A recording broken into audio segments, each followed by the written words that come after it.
আছেন আমার নবীজি সাল্লাল্লাহু আলাইহি সাল্লাম বলেন, ও আমার সাহাবায়ে কেরাম, তোমরা কি জান্নাতি মানুষ দেখতে চাও?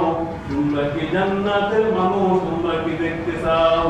সাহাবায়ে কেরাম রাদিয়াল্লাহু তাআলা বললেন, ইয়া রাসূলুল্লাহ, ইয়া হাবিবাল্লাহ, আমরা জান্নাতি মানুষ দেখতে চাই।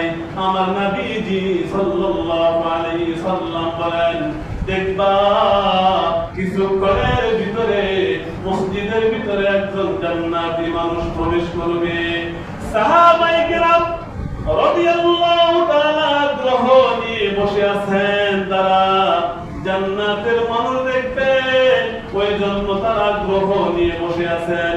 কিছুক্ষণের ভিতরে একজন মানুষ মসজিদে নববীর ভিতরে প্রবেশ করলেন। এরপরে সুন্দর করে নামাজ আদায় করলেন। নামাজ আদায় করার পরে আবার বের হয়ে চলে গেলেন পরের দিন। আমার নবীজি বললেন, ও সাহাবায়ে কেরাম, তোমরা কি আজকেও জান্নাতি মানুষ দেখবা? সাহাবায়ে কেরাম রাদিয়াল্লাহু তাআলা অধিক আগ্রহ নিয়ে বসে আছেন, জান্নাতি মানুষ দেখবে। আমার নবীজি সাল্লাল্লাহু আলাইহি সাল্লাম যখন এই কথা বললেন, সাহাবায়ে কেরাম রাদিয়াল্লাহু তাআলা আগ্রহ নিয়ে বসে আছেন জান্নাতের মানুষটাকে এক নজর দেখার জন্য। সাহাবায়ে কেরাম রাদিয়াল্লাহু তাআলা দেখতে পেলেন একজন মানুষ দরজা দিয়ে প্রবেশ করলেন, আবার নামাজের ভিতরে দাঁড়িয়ে গেলেন। আগের দিন যেই মানুষটা এসেছিল ওই মানুষটা আবার পরের দিন আবার যখন নামাজের ভিতরে দাঁড়িয়ে গেছে। মুসলমান ইমানদার, আমি আপনাকে কি বলতে চাই, কি বোঝাইতে চাই, একটু বুঝবেন। মুসলমান ইমানদার আবার যখন সে নামাজ আদায় করে চলে গেল, আমার নবীজি আবার পরের দিন বললেন, সাহাবায়ে কেরাম, তোমরা কি জান্নাতের মানুষ দেখতে চাও? তিন দিন যখন বললেন, সাহাবায়ে কেরাম রাদিয়াল্লাহু তাআলা আগ্রহ নিয়ে বসে আছেন, তারা জান্নাতি মানুষ দেখার জন্য অধিক আগ্রহ হয়ে বসে আছেন। কিছুক্ষণ পরে ওই মানুষটা আবার মসজিদের ভিতরে প্রবেশ করলো। আবার যখন সে সুন্দর করে নামাজ আদায় করলো, মুসলমান ইমানদার, আমার নবীজি বলেছিলেন, সাহাবায়ে কেরাম, তোমরা কি জান্নাতি মানুষ দেখবা?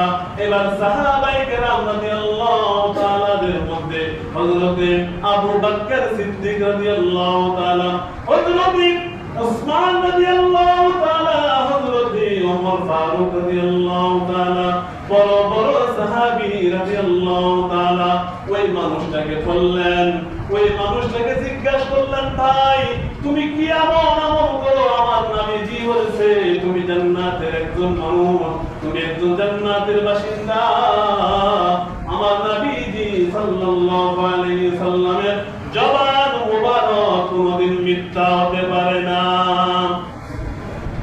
সাহাবায়ে কেরাম রাদিয়াল্লাহু তাআলার মধ্যে হযরত আবু বকর সিদ্দিক রাদিয়াল্লাহু তাআলা তার হাতটা ধরলেন আর বললেন, ভাই রে, তুমি এমন কি আমল করো যে আমলের কারণে আমার নবীজি বলেছেন তুমি জান্নাতি?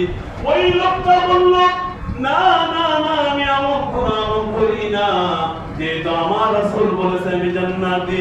আমার মতো খুশনসিব, আমার মতো ভাগ্যবান ব্যক্তি আর কেউ হতে পারে না। সাহাবায়ে কেরাম রাদিয়াল্লাহু তাআলা ওই লোকটাকে ঘিরে ধরে আছেন। হযরতে আবু বকর সিদ্দিক রাদিয়াল্লাহু তাআলা তার হাতটা ধরে আছেন। এবার বললেন, ভাই বলো তুমি আমলকে আমল করো যে আমলের কারণে আমার নবীজি বলেছেন তুমি জান্নাতি। ওই লোকটা বলল, আমি তো মানুষের খেজুর গাছ, আমি তো মানুষের খেজুর গাছগুলো আমি কেটে দেই, যে পাতাগুলো যদি বেশি হয়ে যায় ওই খেজুর গাছের কাজ করে দেই।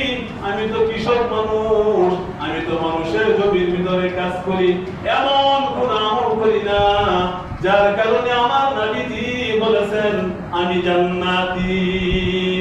মুসলমান ইমানদার, ওই লোকটা বলল, আবু বকর বাক্কার আপনি তো জান্নাতের একজন মানুষ।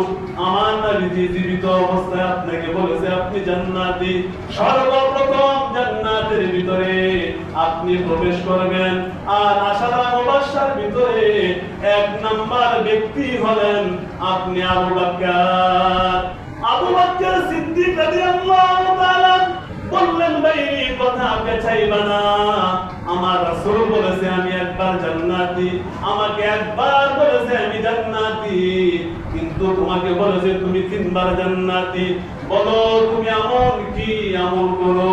ওই লোকটা বলল, ভাই আমি আমল করি না।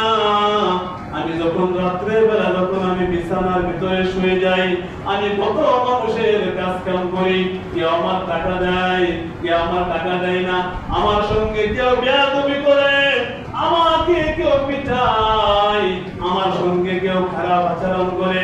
আমি যখন রাত্রের বেলায় বিছানায় যখন চলে যাই, যখন আমি ঘুমাইতে যাব, ঘুমের ঘরে আমি যখন ঘুমাইতে যাব, তখন আমি আমার রবকে বলি, রব্বুল আলামিন আমি অনেক মানুষের কাজ করেছি, কেউ আমাকে ঠকাইলো আমি তারে মাফ করে দিছি, কেউ আমাকে টাকা দেয় না আমি তারে মাফ করে দিছি, আয় আল্লাহ তাআলা কেউ আমাকে আঘাত করেছে আমি তাকে মাফ করে দিছি, আয় আল্লাহ আমাকে অনেকে গালি দিয়েছে, আয় আল্লাহ আমি অন্তর থেকে মাফ করে দিলাম।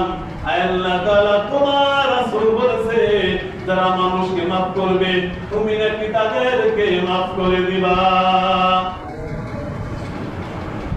এটা কি আমল?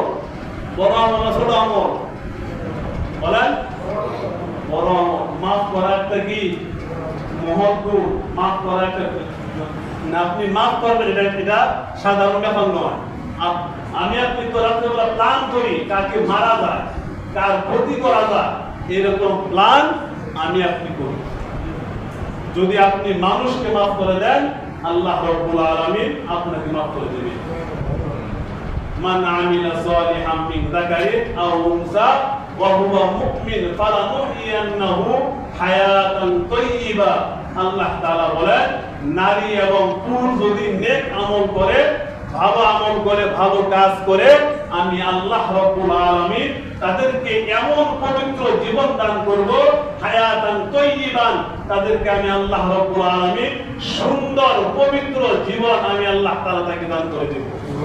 আল্লাহ রাব্বুল আলামিন আমাকে আপনাকে সঠিকভাবে আমল করার দান করুন। কিছু বলবেন?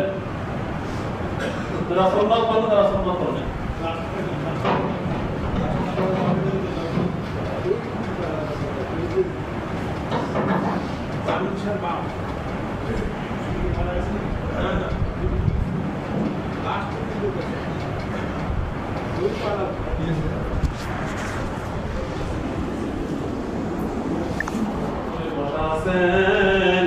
আমার নবীজি সাল্লাল্লাহু আলাইহি সাল্লাম বলেন, ও আমার সাহাবায়ে কিরাম, তোমরা কি জান্নাতি মানুষ দেখতে চাও? তোমরা কি জান্নাতের মানুষ তোমরা কি দেখতে চাও? সাহাবায়ে কিরাম রাদিয়াল্লাহু